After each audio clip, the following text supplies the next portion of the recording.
When everything was happening in the US in terms of production and consumption, that made for a pretty boring supply chain. The old business model was developing countries, emerging economies, producing commodities, selling those commodities to China, that in turn turned them into manufactured goods that were exported to Europe and the US, and that made the circle go around.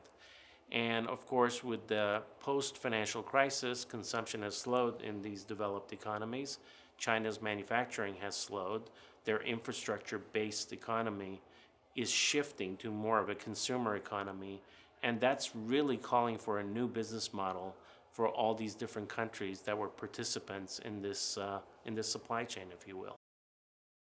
Counterintuitive about our business is that in areas of the world where the economy is slowing and top-line growth for our customers is moderating, they're very focused in squeezing more efficiency out of their supply chains.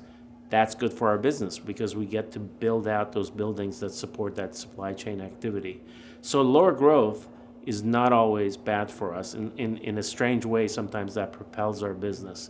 Or if people simply need to expand a new supply chain for their e-commerce division, their overall sales may be flat, but as long as their e-commerce division is growing, that requires a whole new supply chain, which is again good business for us. The growth in e-commerce is, we see it everywhere around the world.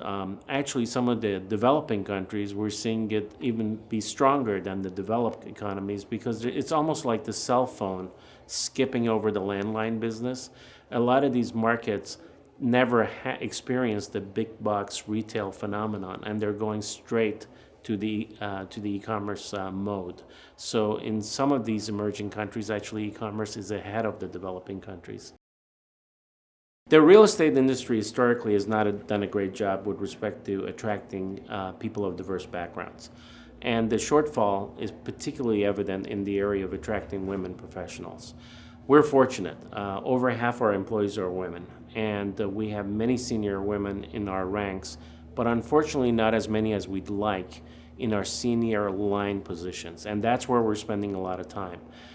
We have an ongoing project called Project Breakthrough, where many of the women and men in our company are spending a lot of time trying to determine what factors help us attract women that are interested in real estate careers, help mentor them, help develop them, and make sure that the conditions are such that we can retain them.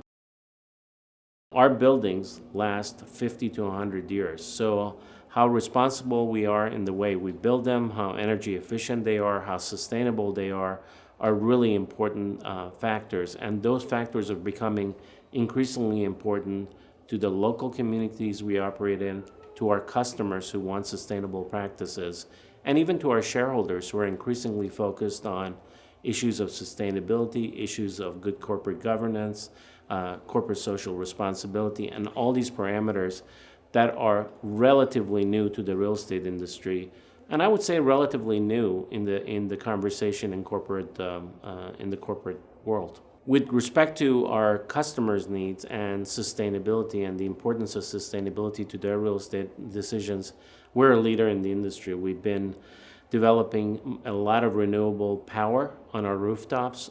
We've been a leader in designing buildings with sustainability features. We summarize all those activities and our very specific results with respect to renewable energy, water consumption, all kinds of parameters in a fairly extensive corporate social responsibility report that comes out every year and is available for all our stakeholders to review. In terms of meeting the needs of our stakeholders, we've been fortunate that our returns have been spectacular in the last 4 or 5 years. Of course, we've been in a period of strong recovery, and the important thing is for us to make sure that our returns are also durable and sustainable in all kinds of cycles, and that's where we're really focused. And we want to make sure that supply remains in check, that's balanced with demand, and that vacancy rates remain low. The cycle of overbuilding that we see in real estate is something that is really not good for our stakeholders and our investors, and that's something that we're playing a very important role in mitigating as a global leader in the logistics real estate business. The 3 words that I would use to describe our company would include global, partner, and logistics. None of those words would change in 10 years, I hope, but there will be a word that would be added to it, which is enduring. If I had unlimited resources, I would invent the transporter in Star Trek so I wouldn't have to spend so much of my time in airplanes.